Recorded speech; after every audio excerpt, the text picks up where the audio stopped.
We can decide whether our silence will become another weapon, and we can examine every tool we have to defend the humanity and dignity of all people. That is my commitment to you. What happens when one of the world's most powerful leaders is accused of some of the gravest crimes under international law? That's exactly why Benjamin Netanyahu remains at the center of a global firestorm.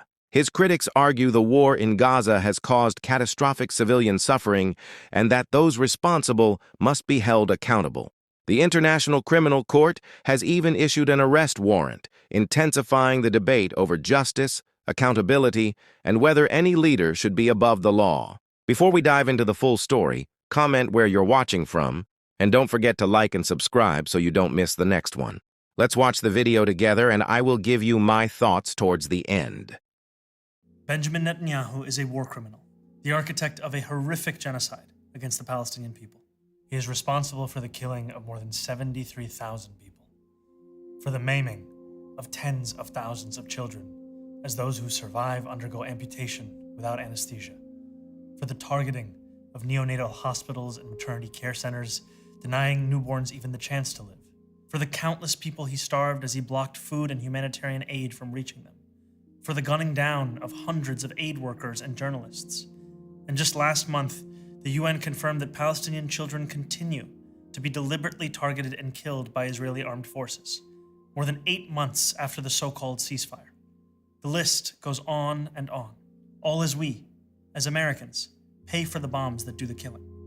There is a reason the International Criminal Court issued a warrant for his arrest. As human beings, we have spent generations building a shared understanding that there are crimes so grave they offend all of humanity. Anyone, with their eyes, with their heart, with their conscience, should recognize the devastation he has wrought and understand that he belongs before a court of law. As I've said, I agree with the ICC that Benjamin Netanyahu should be arrested and tried for his crimes, as I do for anyone else charged by the ICC. My administration has reviewed every avenue available under applicable law to determine whether New York City could execute the International Criminal Court's arrest warrant if Benjamin Netanyahu came here. It is clear that we do not have the independent legal authority to enforce this warrant.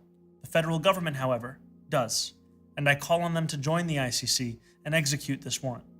And I want to be equally clear. Benjamin Netanyahu is not welcome in New York City, nor is any other war criminal at large. While we cannot end the genocide on our own, we can decide whether our silence will become another weapon, and we can examine every tool we have to defend the humanity and dignity of all people. That is my commitment to you. Whatever your position on this issue, one thing is clear. The accusations over Benjamin Netanyahu, the war in Gaza, and international accountability is far from over. Supporters argue that Israel's actions are driven by security concerns, while critics believe the scale of civilian suffering demands legal consequences at the highest level. The real test now is whether international law is applied consistently or only when it's politically convenient. If global institutions claim that no one is above the law, many argue that principles should apply equally to every nation and every leader, regardless of their power or alliances. History will ultimately judge not only the decisions made on the battlefield, but also how the international community responded in the face of immense human suffering. And that is why this conversation continues to resonate around the world. If you found this analysis valuable, share your thoughts respectfully in the comments below. Thanks for watching, and don't forget to like, subscribe, and turn on notifications so you never miss our next political deep dive.